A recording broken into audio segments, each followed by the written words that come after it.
কারণ আমি যদি ওর সাথে ভালো থাকতে পারি, ওর সাথেই যদি সব মানিয়ে নিতে পারি, তাহলে সমস্যা কি? মুসলিম প্রেমিকার বাড়িতে প্রেমের টানে হিন্দু তরুণী। অবাক কাণ্ড হলেও প্রেমিক প্রেমিকা দুই তরুণী বলে, আমরা আবেগে নয়, মন থেকে ভালোবেসেছি। একে অপরের প্রতি ভালো লাগা থেকে ভালোবাসা ও অবশেষে পরিণয় সূত্রে আবদ্ধ হয়েছি। টিকটকে পরিচয়, সেখান থেকে বন্ধুত্ব, আর তারপর ভালোবাসায় বদলে যায় দুই তরুণীর সম্পর্ক। প্রেমের টানে গোপালগঞ্জের কোটালীপাড়া থেকে চাঁদপুরের ফরিদগঞ্জে ছুটে আসে এক তরুণী। ভালোবাসার দাবি নিয়ে হাজির হয় প্রেমিকার বাড়িতে। ঘটনার কেন্দ্রবিন্দুতে থাকা আরোহী নামের এক তরুণী, যিনি ধর্মে হিন্দু ও বাড়ি গোপালগঞ্জের কোটালীপাড়ায়। অপরদিকে ঋতু নামের মুসলিম তরুণী থাকেন চাঁদপুরের ফরিদগঞ্জ উপজেলার শখ দিরামপুর তালুকদার বাড়িতে। বর্তমানে আরোহী ঋতুর বাড়িতে অবস্থান করছেন। স্থানীয়দের চমকে দিয়ে তারা জানায়, পরস্পরকে ভালোবেসে নিজেদের মধ্যে বিয়ে সম্পন্ন করেছে, তবে তাদের কাছে বৈধ কোনো বিয়ের নথিপত্র দেখাতে পারেনি। তাদের দাবি অনুযায়ী চলতি বছরের জানুয়ারিতে টিকটকের মাধ্যমে প্রথম পরিচয় হয়। এরপর সম্পর্ক গভীর হয় এবং শেষমেশ ভালোবাসার টানে একে অপরের কাছে ছুটে আসে।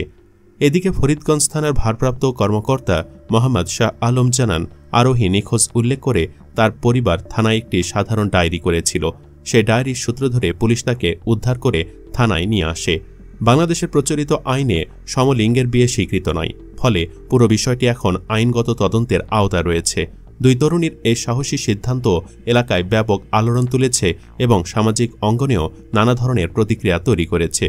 এদিকে ঘটনা প্রকাশের পর এক কিশোরীর পরিবার দুজনকেই ফরিদগঞ্জ থানা পুলিশের কাছে সোপর্দ করে। ফরিদগঞ্জ থানার ভারপ্রাপ্ত কর্মকর্তা মোহাম্মদ শাহ আলম বলেন, চাঁদপুর ও গোপালগঞ্জে দুই মেয়ের সোশ্যাল মিডিয়ায় পরিচয় হয়। পরে একে অপরের বাড়িতে আসা যাওয়া হতো। পরিবারের তথ্যমতে তাদের মধ্যে একটি সম্পর্ক তৈরি হয়, যার কারণে একজন ঘর ছেড়ে এখানে চলে আসে। উভয় পরিবার তাদের থানা হেফাজতে নিয়ে আসে। আমরা পরিবার ও দুই কিশোরীর সঙ্গে সমঝোতায় বসেছি। পরবর্তীতে একটি সিদ্ধান্ত নিয়ে দুই কিশোরীকে পরিবারের কাছে হস্তান্তর করা হবে। প্রিয় ভিউয়ার্স, কোন দেশে বাস করি নিজেই বুঝতেছি না, নাকি এসব কিয়ামতের লক্ষণ? এই দুই তরুণীকে কি করা উচিত বলে আপনি মনে করেন? জানিয়ে দিন ভিডিওর কমেন্ট বক্সে। ভিডিওটি ভালো লাগলে একটি লাইক, সেই সাথে আমাদের চ্যানেলে নতুন হয়ে থাকলে সাবস্ক্রাইব করে সাথেই থাকুন। ধন্যবাদ এতক্ষণ সাথে থাকার জন্য।